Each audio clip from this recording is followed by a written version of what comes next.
Au Canada, les services de téléphonie sans fil sont parmi les plus chers au monde. Mais ça, vous le saviez déjà. Aujourd'hui, on va tenter de comprendre pourquoi.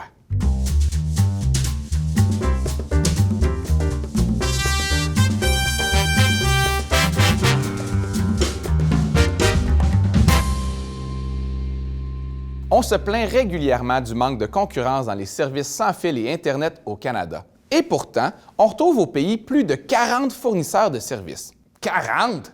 Je peux même pas t'en nommer 10. Le problème, c'est que la majorité de ceux-ci sont petits et n'offrent que des services régionaux. La réalité, c'est que 84 des parts de marché sont monopolisées par seulement 5 compagnies: Bell, Québecor, Rogers, Shaw et TELUS. Et de ces 5 compagnies, seulement 3 sont considérés comme des fournisseurs nationaux, c'est-à-dire offrant des services dans l'ensemble du pays. Compétition à 3. Gros défi, il y a 3 places sur un podium. Il faut aussi réaliser que beaucoup d'abonnés canadiens ont accès à seulement 1 ou 2 fournisseurs. C'est seulement dans les grands centres que 3 fournisseurs ou plus sont en compétition. Est-ce que tu considères la Ville de Québec comme un grand centre? Oui. Oh, ils vont être contents! Toujours sur la question de la concurrence, certains experts soulignent que l'arrivée d'un 4e grand joueur pourrait être souhaitable et faire diminuer les prix. Mais d'autres croient plutôt qu'en séparant la tarte en 4, il deviendrait plus difficile d'investir dans les infrastructures, ce qui freinerait l'innovation. Alors, faites votre choix. Un réseau rapide ou des forfaits pas chers? Les deux, rapide et pas cher. Merci beaucoup. Maintenant, lâchons un instant la téléphonie sans fil pour parler d'Internet résidentiel. Ça peut aider à mettre les choses en perspective, surtout qu'on parle pas mal des mêmes compagnies. Le Canada se classe en 24e position quant à la vitesse moyenne de son réseau Internet. Ah, c'est trop long. On va aller lire un livre. Par contre, au niveau des coûts, on se situe sous la moyenne mondiale. Ce qui fait qu'en considérant le ratio coût versus performance, le Canada est considéré avoir le service Internet le plus accessible et abordable au monde. Ah, fait que notre Internet, c'est un peu comme un CD de musique sur le bord du comptoir dans une pharmacie. C'est pas le meilleur, mais quand tu regardes le prix, tu te dis « Bah, c'est ça que ça vaut ».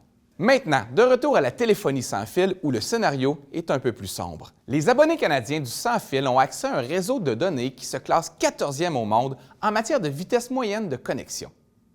Ce qui est correct, surtout quand on considère que les États-Unis se classent 36e. Tain, dans ta face, Trump! Là, t'exagères. Trump n'a rien à voir là-dedans. Ben, regarde, Trump est toujours en train de s'approprier des réussites dans lesquelles il n'y avait rien à voir. Fait que si Internet est lent, moi je dis que c'est de sa faute. D'après moi, il est en train de marcher sur le fil. Si le réseau cellulaire au Canada est relativement de bonne qualité, par contre, les abonnés canadiens sont parmi ceux qui paient le plus cher pour leurs services. Voici d'ailleurs un exemple de prix pour des forfaits comparables dans différents pays. Tu viens de me convaincre d'apprendre à parler l'italien. Un cellulare, per favore. Maintenant, je sais qu'il n'y a personne ici qui prend en pitié les Bell, TELUS et Rogers de ce monde, surtout quand on sait que les compagnies canadiennes de services de télécommunications sont parmi les plus profitables au monde. Si on prend en compte la marge de profit, elles arrivent en 2e position, tout de suite après les compagnies du Portugal.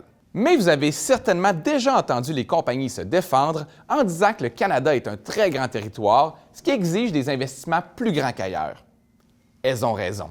Il faut comprendre qu'avec seulement 13 connexions sans fil par kilomètre, le Canada se classe au 33e rang sur 35 pour la densité de sa population, tout juste devant l'Australie et l'Islande. 2 pays connus pour leurs kangourous puis leurs volcans.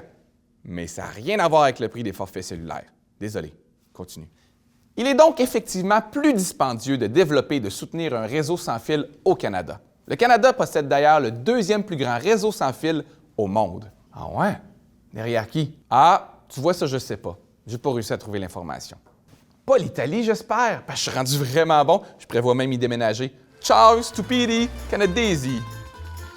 En gros, les compagnies canadiennes pourraient certainement baisser un peu leur prix, mais jamais au même niveau que l'Europe, parce que le territoire à couvrir est très grand et ça coûte une fortune. Ou, pour que tu comprennes, une ultra capsula piena di sfumature.